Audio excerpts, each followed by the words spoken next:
Classificação indicativa. Livre para todos os públicos.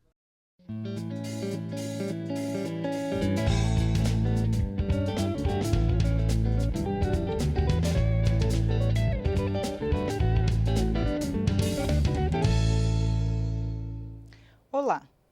A Câmara deve votar ainda neste mês as chamadas 10 medidas contra a corrupção. O texto foi uma iniciativa do Ministério Público, com a chancela de mais de 2 milhões de assinaturas.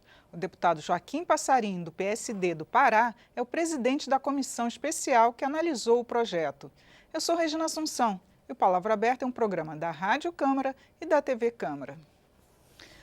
Bom, deputado Passarinho, essa comissão tem tido dificuldade de votar.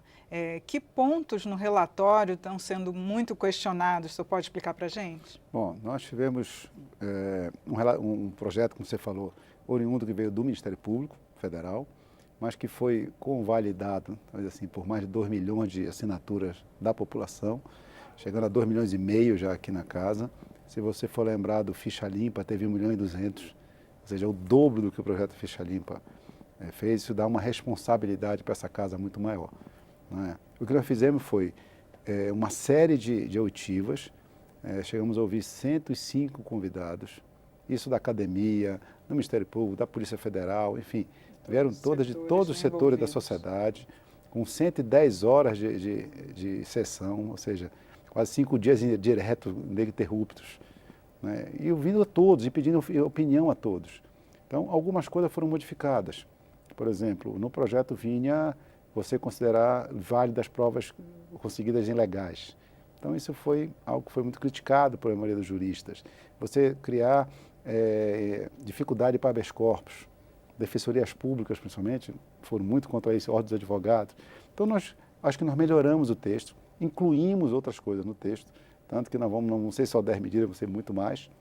Agora, o que está gerando uma polêmica maior nesse final de votação é que nós temos a lei para todos, porém, a magistratura e a procuradoria de todos os estados da União, elas têm um diferencial na hora de ser julgada. Normalmente elas são julgadas mais pelos seus conselhos nacionais, né? E apareceu uma proposta, que é essa que está dando mais polêmica, de se mostrar de que todos são iguais perante a lei e que o Ministério Público e os magistrados, quando cometerem crime de corrupção, vão fazer o mesmo rito que qualquer um de nós. Por isso crime de responsabilidade, sim. eles também isso nós serem concordamos, processados, Regina, né?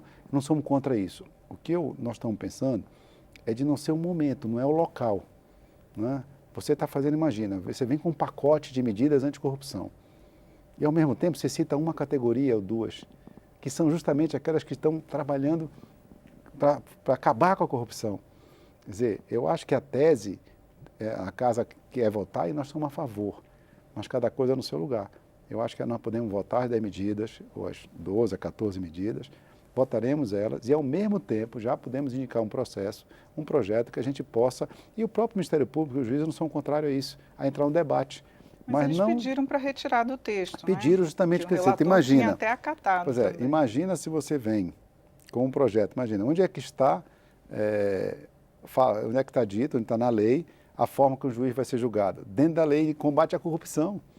Quer dizer, imagina, nós estamos citando, esse projeto veio, falava em teste de integridade, e citava lá uma categoria chamada polícias, principalmente a Polícia Federal. E foi uma grita de que, por que nós vamos citar uma categoria como se apenas a corrupção estivesse ali? Então, a mesma coisa eu pergunto, por que nós vamos fazer um projeto em que o próprio Ministério Público fez, e no final nós vamos botar um artigo citando-os, né, como se, em tese, eles seriam os corruptos? Eu acho que a corrupção, infelizmente, nesse país, ela está em todos os lugares. Tá? O teste de integridade vai ser mantido? Na forma administrativa, porque na forma penal, o próprio seria uma espécie de flagrante forjado ou programado. Isso já caiu no Supremo. Então, nós não podemos correr esse risco. Então, a ideia do teste de integridade é você ter um treinamento, por exemplo, novos funcionários estão entrando, vão ter um treinamento com uma resposta específica no caso de uma abordagem, e aí, após treinamento, você pode fazer o teste. Se houver a resposta não for aquelas esperadas, as pessoas vão voltar para um treinamento, vão ser reclassificadas, enfim, mas não teria uma medida penal. Tá? Isso é uma coisa que nós vamos ter que evoluir. Alguns desses conceitos nós estamos trazendo novos, como resgatar recursos que estão lá fora, né? Como você poder fazer esses acordos internacionais, como você poder vender patrimônio que foi apreendido e não esperar o final do processo para deteriorar esse patrimônio, você possa vendê-lo. Então, são muitos conceitos novos, né? Nós estamos implantando o whistleblower. O whistleblower significa um reportante do bem. Você tem hoje a delação premiada, alguém que participou do processo, alguém que estava dentro da máfia e ela participa daquela coisa, dando informações para se beneficiar no seu julgamento. Isso também vai estar incluído no Pois é, projeto, hoje você já tem, né? Agora, como um cidadão comum, como, por exemplo, numa empresa pública, um funcionário público, que está vendo a coisa errada acontecer, para que ele vai se reportar? Vou lembrar um caso para você, o caso da dona Venina, da Petrobras, ela denunciou para cima, para o diretor, mas era justamente o diretor que estava fazendo o ato errado. Claro. Então, normalmente, infelizmente, no nosso Brasil, as ouvidorias, aqueles que estão para proteger os órgãos, são indicados dos chefes. E isso você acaba ficando dentro da casa. Então, o whistleblower, que é um nome americano, que existe nos Estados Unidos em mais 40 países, ele é justamente um organismo em que você pode denunciar. Lógico, se a denúncia for falsa ou for apenas de retaliação, vai ter consequência para o funcionário, né? Mas se ele conseguir indicar, ele é protegido a sua identidade, é protegido o seu emprego, é dar toda uma garantia para essa pessoa, para esse cidadão que está denunciando algo errado que ele viu. Então, são teses... Não só em empresa pública, né? Mas também nas privadas também. Ocorrer. Todo mundo. Falando em corrupção, não estamos falando em corrupção só na área pública. Mas, vou dizer, são conceitos novos, são conceitos que eles vão ser aprimorados mais na frente. Mas é importante que a gente traga os conceitos, a gente veja o que está funcionando lá fora, o que está funcionando bem de combate à corrupção em vários países. O teste de integridade foi muito importante nos Estados Unidos. A polícia americana de Nova York, de Los Angeles, era uma das mais corruptas. Depois do teste de integridade, hoje é uma das mais honestas, se você for falar. Agora, deputado, o item que tem sido mais polêmico mesmo é a questão da criminalização do Caixa 2. Como é que tem sido tratado? Como encontrar um ponto de equilíbrio entre a punição para aqueles, a partir de agora, né? E também que não seja uma retaliação? Né? Sim, olha, assim, é um tema que é muito discutido no corredor. Não no nosso plenário, não na nossa conversa na comissão. Todos são unânimes em dizer que o Caixa 2 tem que ser punido, que nós precisamos criminalizar o Caixa 2. Alguns conversam de como isso pode retroagir, e a lei não retroage para prejudicar, né? Hoje, aquele recurso não contabilizado, que era uma cultura nesse país, alguém lá no interior, nós estamos legislando para Brasília, mas também lá para o interior do Nordeste, do Norte, do meu estado, que você às vezes tem um posto de gasolina, você fornece para a prefeitura, não quer criar uma briga com o prefeito, mas você quer ajudar o outro candidato.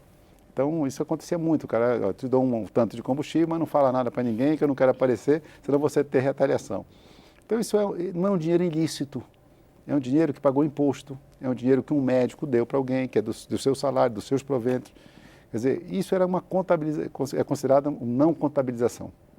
Tá? Isso é uma coisa. Outra coisa é dinheiro oriundo de corrupção. Esse não adianta que não tem quem faça anistia. Porque se você dá anistia à Caixa 2, você pode pegar isso por outros caminhos, como formação de quadrilha, você pode pegar isso como lavagem de dinheiro. Tá? Nós não podemos pensar em anistiar esse tipo de coisa. De qualquer forma, então, vai ser mantida a criminalização a partir da lei. Praticamente o texto que veio pelo Ministério Público. Tá? Passa a ser crime a partir de agora. Ponto. Não tem por que falar em anistia. Tá? Na comissão não tem esse espaço. Qual vai ser a penalidade? A penalidade nós temos entre 2 a 5 anos. Tá? Então, outra coisa que nós estamos inovando, dependendo do crime, você vai ter uma graduação de pena. Porque você pode ter aquela corrupção de um agente de trânsito que pegou ali R$100 de alguém. Né? É uma corrupção. Claro. Tá? Mas R$1 bilhão é uma corrupção. Não pode ser a mesma pena. Então, nós temos uma graduação na penalidade. Dependendo do valor do caso, ele vai ter uma pena mais branda e aumentando vai ter um crime muito maior nessa pena. Então, vou dizer, são conceitos que nós estamos colocando, tá? E eu não vejo nenhum tipo de condição de se falar em anistia, né? Até porque não é pelos deputados, é porque a população não aceita isso. Como é que eu vou falar em anistia no caso de Petrobras? Como é que eu vou fazer anistia para essas pessoas que estão dilapidaram esse país? Tá? É uma coisa que não cabe. Não cabe. Aí eu quero dizer, mas aí o cara de boa fé, que ajudou lá com combustível, ninguém está atrás disso, e a lei não está atrás disso, a lei de corrupção não é feita para pegar essas pessoas. Isso você vai atrás do 350, que é o artigo do Código Eleitoral, 350, que já trata desse assunto de recursos não contabilizados. Está lá. Tá, você vai estar lá, tem uma penalidade para a pessoa que fez isso, ela fica 8 anos sem poder concorrer. Mas assim, isso não é corrupção. Nós estamos atrás de ter uma legislação moderna para combate à corrupção, que infelizmente é o câncer desse país. E ela vai ser votada esse ano ainda? Nós devíamos ter votado ainda hoje, mas por esses ajustes ainda de textos, os deputados preferiram, não deram quórum, disseram que preferiam votar na terça-feira. Terça-feira, às 14h, está convocada a comissão. A gente espera que os deputados possam aparecer e a gente vote isso, porque há um compromisso do presidente Rodrigo Maia de entregar isso no Senado no dia 9 de dezembro, que é o Dia Internacional do Combate à Corrupção. Ou seja, nós precisamos votar semana que vem na comissão para que o plenário possa ter tempo ainda de fazer a sua votação e a gente cumprir esse prazo, que foi um prazo acordado com o presidente Rodrigo Maia. Tá certo, deputado. Muito obrigado por seus esclarecimentos aqui no programa. Eu que agradeço. Nós chegamos ao fim desta edição do Palavra Aberta e nós conversamos com o deputado Joaquim Passarim, do PSD do Pará. Você pode assistir essa e também as outras edições em nosso site. É no câmara.leg.br/Palavra Aberta. Eu sou Regina Assunção e agradeço a sua audiência. Até a próxima.